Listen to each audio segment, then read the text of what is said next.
Caríssimos irmãos e irmãs, gostaria hoje de falar sobre a virtude da esperança, começando a partir da memória que hoje celebramos de São Vicente e depois tendo como base a primeira leitura de hoje retirada da carta aos Hebreus. São Vicente, nós estamos aqui no início do século IV. São Vicente morreu no ano 305, sob a perseguição do imperador romano Diocleciano. Então, bem no início do século IV. São Vicente, ele era diácono do bispo Valério, na Espanha.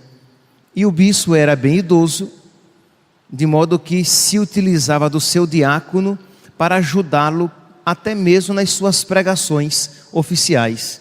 Então era um diácono muito atuante, muito conhecido e muito querido pelo seu ministério. Sua fama se espalhou e o imperador Diocleciano, conseguindo prendê-los, decretou a morte de ambos. Como o bispo era velho, bem idoso e doente, Diocleciano, como que num ato de diplomacia, mandou desterrá-lo, mandou exilá-lo longe da Espanha. Mas o diácono não. Ao diácono ele reservou uma morte bem dolorosa.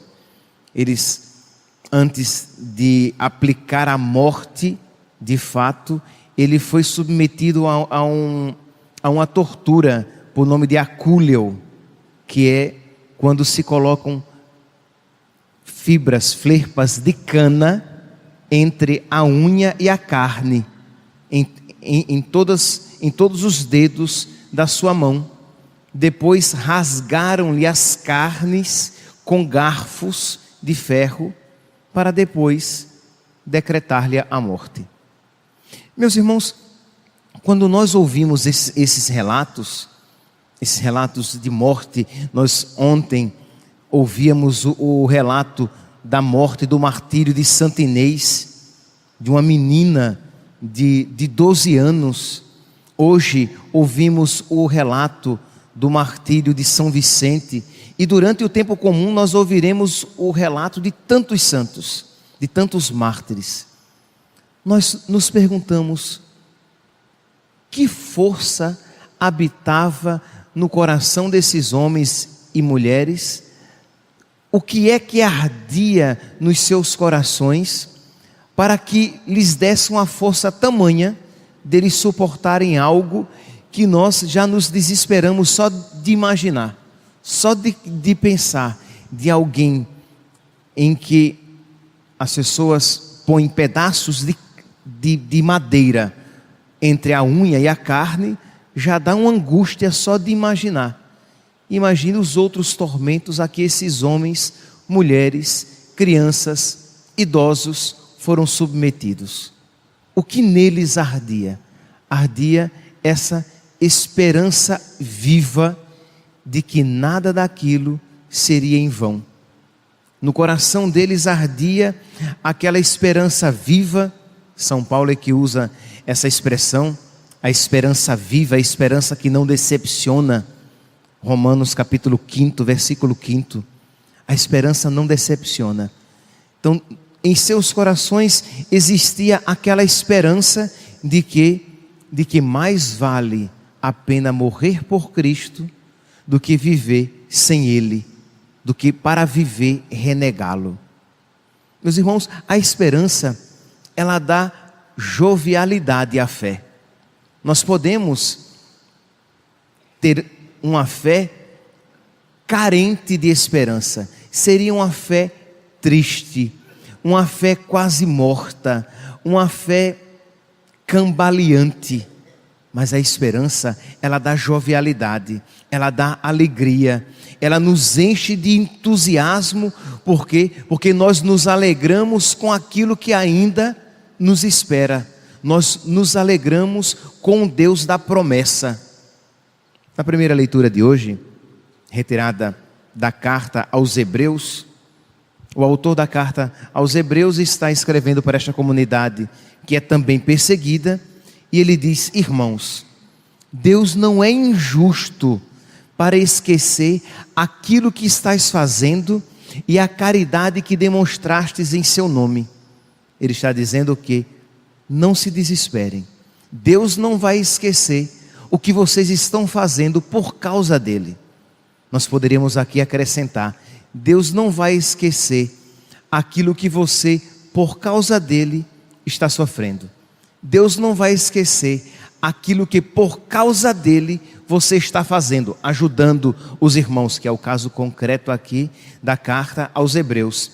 Deus não vai esquecer aquilo que estás fazendo e a caridade que demonstrastes em seu nome, servindo e continuando a servir aos santos.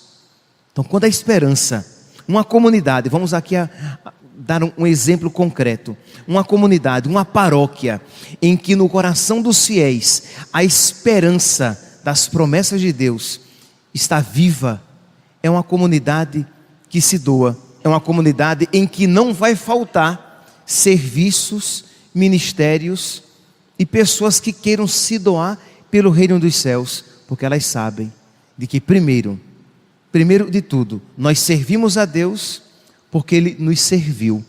Nós servimos a Deus porque Ele nos amou. Nós servimos os irmãos por causa de Deus, porque Ele nos deu o exemplo. Então, a primeira atitude é o quê? De gratidão. Eu quero também me doar. Eu quero também me gastar. Eu quero também servir, porque foi isso o que Jesus fez. Segundo, eu quero também me doar. Eu quero também me gastar. Eu quero também servir, porque eu sei que Ele me recompensará por tudo aquilo que por causa dEle eu fizer. Deus não é injusto para esquecer aquilo que estás fazendo e a caridade que demonstrastes em seu nome, servindo e continuando a servir aos irmãos, aos santos na fé. Então, meus irmãos, esta esperança de alcançar aquilo que Deus nos promete deve encher o nosso coração de alegria, sabendo que, Padre, o que é aquilo que Deus nos promete? Meu santo, minha santa, é muito mais do que você pode imaginar. É muito melhor do que aquilo que você pode esperar. A palavra de Deus diz, né? Fizestes muito mais que prometestes. Eu gosto muito desse versículo sálmico. Deus é assim, Deus sempre faz muito mais do que aquilo que Ele promete. Ora, se aquilo que Ele, se já aquilo que Ele promete, nós já não conseguimos imaginar, que São Paulo diz, que aquilo que Deus tem para nós, os olhos não viram, os ouvidos não ouviram, e o coração sequer consegue imaginar. Mas Deus promete a felicidade eterna, Deus promete o seu convívio em nós e o nosso convívio nele. Ele estará em nós e nós estaremos nele. Deus promete o banquete infinito, Deus promete o convívio com os nossos irmãos. Tudo isso nós de alguma maneira conseguimos imaginar, mas sabemos que a felicidade que experimentaremos, nós não conseguimos imaginar, porque nós temos categorias humanas. A gente pensa no convívio com os irmãos, no convívio feliz, mas nós temos categorias humanas para pensar num convívio bem feliz com os irmãos.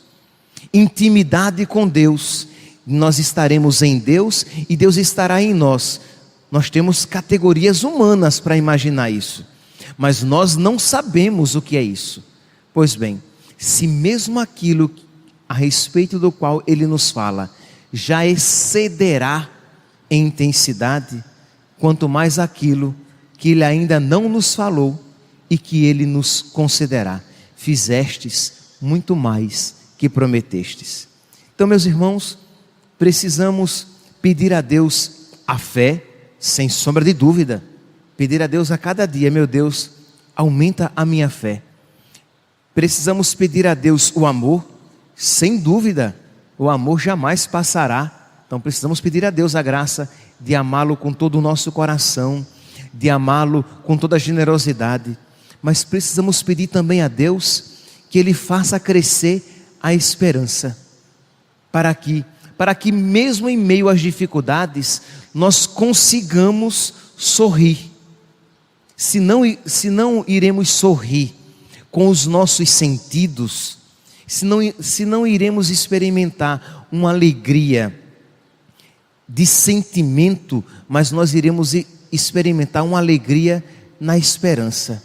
Isto é, essas realidades dolorosas passarão e aquilo que me espera é maravilhoso. Eu estava comentando ontem até com uma pessoa, que eu dizia a essa pessoa que, e é verdade mesmo, assim, eu já disse isso, e aí depois eu fiquei pensando, digo, mas será que isso tem lógica, gente? Será que, se eu tiver, digamos, um exemplo, uma viagem muito interessante para fazer, eu sou capaz de me alegrar mais com a expectativa do que com a viagem em si. Eu me alegro, eu fico pensando como ela será, os lugares que eu irei ver, e aquilo me anima de tal maneira que a alegria é tão grande que às vezes eu não sei se foi maior a expectativa do que a viagem em si, uma vez experimentada. Ora, apliquemos isso à esperança do céu, a esperança que nós estaremos com o Senhor, as alegrias que nós iremos experimentar, a graça de amá-lo com todo o nosso coração. Nós iremos viver no céu o primeiro mandamento: nós iremos amar a Deus acima de todas as coisas, e por causa de Deus nós amaremos todas as pessoas. Nós iremos viver no céu muito mais do que podemos conceber e imaginar. Ora, esta realidade, se vivida no Espírito Santo, ela pode encher o nosso coração com tanta alegria, com tanta paz, que nos dá forças em todas e quaisquer dificuldades que nós possamos experimentar neste mundo. São Paulo diz, que ele fala a respeito da fé, mas a fé e a esperança aqui estão tão unidas que você não sabe bem quando começa uma e termina a outra. Ele diz lá na carta aos Hebreus, no capítulo 11, versículo 1, é aquela passagem clássica, que eu não estou lembrando aqui ao pé da letra, mas é aquela passagem clássica que diz: a fé é um modo de se possuir o que ainda se espera, é a certeza a respeito do que virá. Então, você já experimenta antecipadamente aquilo que você está esperando. Então, se isso se aplica, ora, vamos aqui voltar ao exemplo da viagem. Você de alguma maneira já começa a visitar aquilo que você ainda não visitou. Você de alguma maneira já começa a se alegrar com aquilo que você ainda não se alegrou, porque você não está lá. São Paulo está dizendo isso, que a fé e a esperança aqui bem unidos, que faz com que você experimente o céu que você ainda está esperando. Ora, se você já começa a experimentar aqui, neste mundo, aquela realidade que você espera, esta felicidade, ela consegue suplantar, superar até mesmo as dificuldades e labutas que neste mundo experimentamos.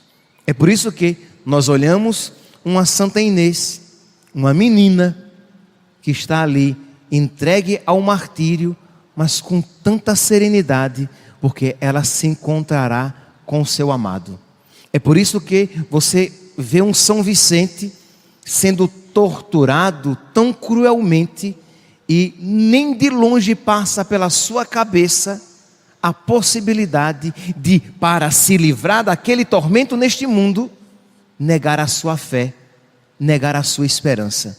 É por isso que São Paulo, para quem foi inspiração, que foi inspiração para todos esses homens, São Paulo diz que os sofrimentos da vida presente nem devem ser comparados com a esperança futura, com a glória futura. Então, meus irmãos, inspirados pela leitura de hoje, pelo exemplo de São Vicente e por aquilo que o Evangelho nos ensina, supliquemos a Deus o dom da esperança.